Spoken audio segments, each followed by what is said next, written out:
morning, good morning, good morning. What's going on? Tuesday, February 1st. How's everybody doing, man? Yeah, I know I'm doing good. So, just a quick update on my little man, Josiah Legend Allen. He is weighing in now at 8 pounds, 4.2 ounces. Oh, he got an 8-pounder, y'all. That's what I'm talking about. Yeah, he's doing good. He's still in the NICU. But like I say, he's doing good, though. Everybody thinks it's a weight requirement. It's not a weight requirement. You know, they want to make sure, he's breathing right. He's keeping his food down, stuff like that. All right, man. So y'all already know I'm going to keep y'all posted on that. So like I said, he's doing much better. He's definitely recognizing us now. Me and my wife, as soon as we get in there, he start crying because he want to be lifted up. He wants to pick him up. Oh man, it's the most beautiful sight in the world. And then the saddest part is when we have to leave. That's the only bad part. No parent should should go through that. That is one of the worst feelings ever. Leaving your son, or some of you leaving your daughter in the NICU. While when you leave, it's just crazy. But like I said, man, everything is getting better. He's doing good.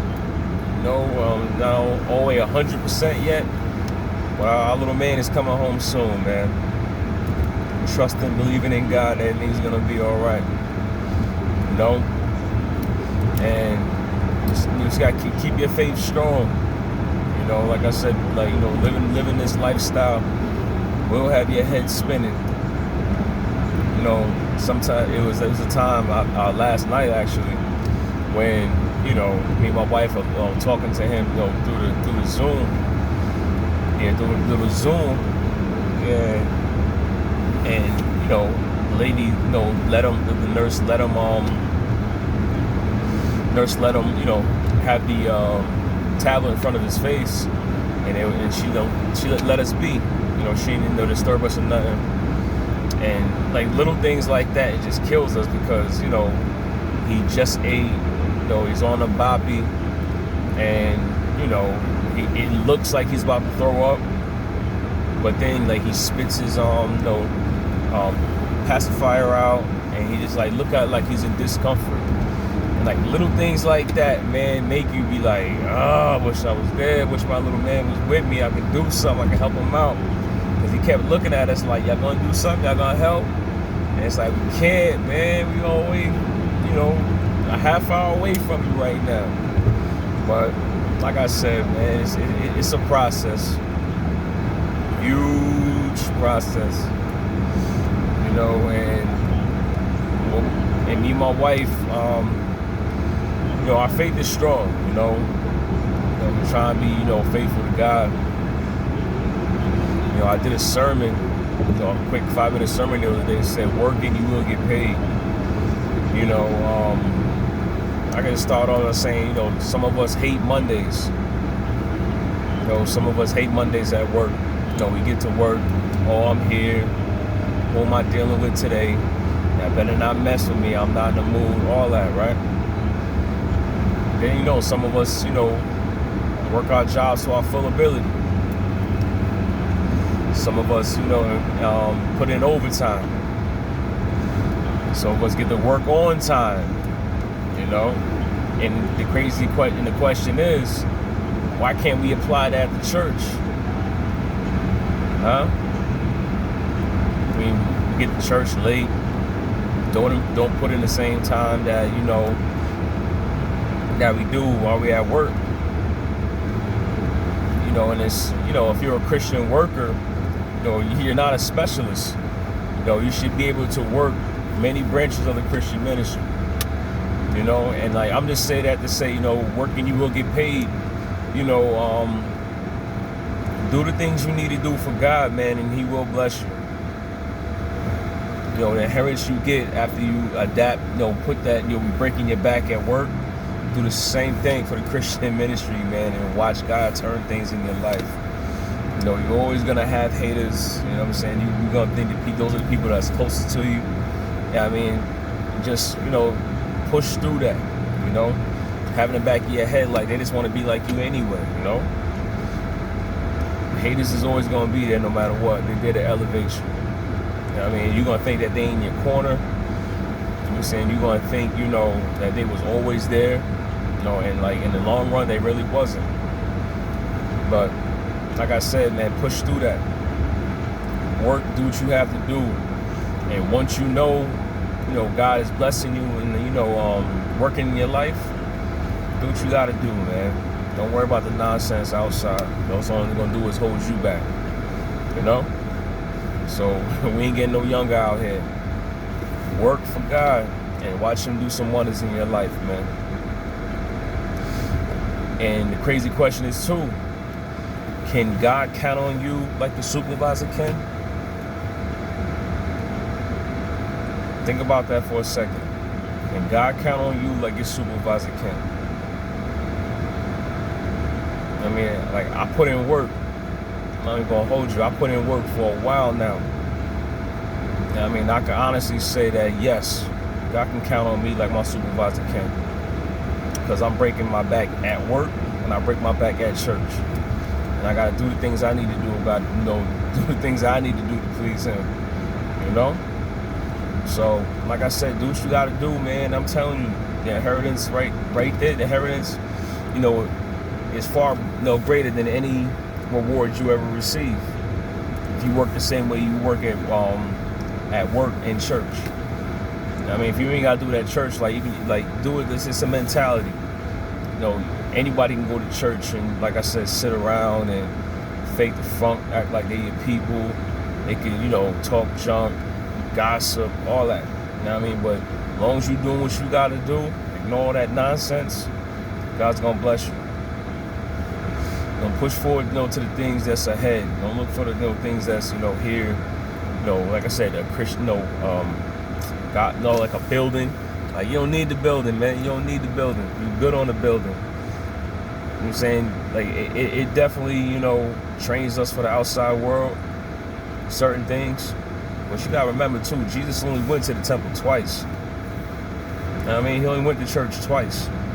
In that whole 33 years of his existence. You know what I mean? So, like I said, man, work and you will get paid. Like, I'm pretty sure, and all the stuff that our son, me and my wife's son was going through, it was prayer. I'm saying God's blessing, that saved him. You know what I mean? You never know how if we was, doing what we had to do outside and, still, messing around with the nonsense. I'm telling you, you never know where our son would be right now. But I know if it wasn't for God that was on our side, we don't know where he would be. We don't know where Josiah would be.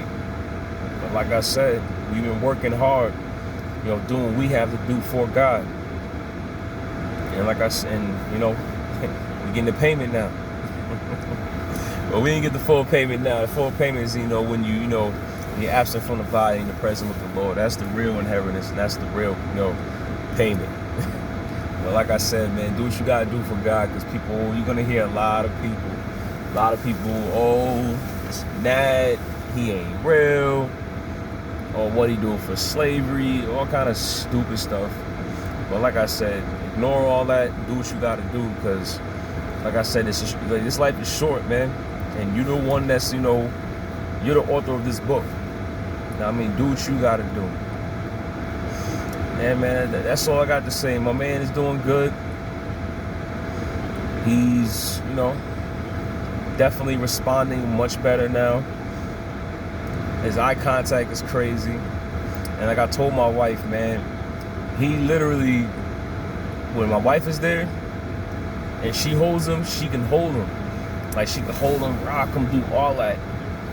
With me, he don't do that, man. Every time I put him on thing, like I put him down in my arm, right? His face follows me, like. So I put him on this side. I'm like, yo, why you don't want to lay with him? Like, what's going on? So I pick him up, he's just in my face like I know that face. Is that me with gray stuff on my face? Like, that's my little twin, man. So he be looking at me like, I know that face.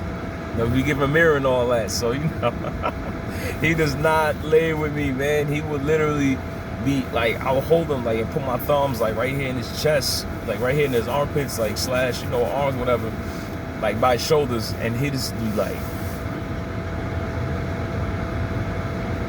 and I'm like, hey, man. Now I gotta play with him now because he do not want to lay with me, man. He just want to play. On my wife, he want to lay down. I'm like, bro, like I can't. You think you can't lay with your dad? Nah, man. But you know, I'm glad he does that. Glad we got that relationship right now. You know, and, you know, it's just something else, man. And can't wait to bring him home. You know, I had a lot of, you know, me and my wife had thoughts of, oh, he'll come home December, he'll come home January. It's February now. You know what I mean? He's about to be 5 months. It's crazy. But, you know, Lord willing, you know, it's all part of God's time. You know, it's not on our time. You know, so we really ain't worried about it. All right, man. Just want to give y'all a quick update. You know, do what you got to do out there today. Pray, stay prayed up. You know, it's snowing outside. Do what you gotta do, man, to keep your mind right. Alright? And like I said before, work and you will get paid. I'm telling you now. Do this. You know what I'm saying? Don't like front and like don't do this, like don't get it twisted. Like, you know, still work at your job and do what you gotta do. Don't worry about that. But like I said, apply that to your, you know, Christian life. I'm telling you, man, stuff will work out. Alright? So y'all have a good day. You know, I love the love of the Lord. And y'all have a good one, man.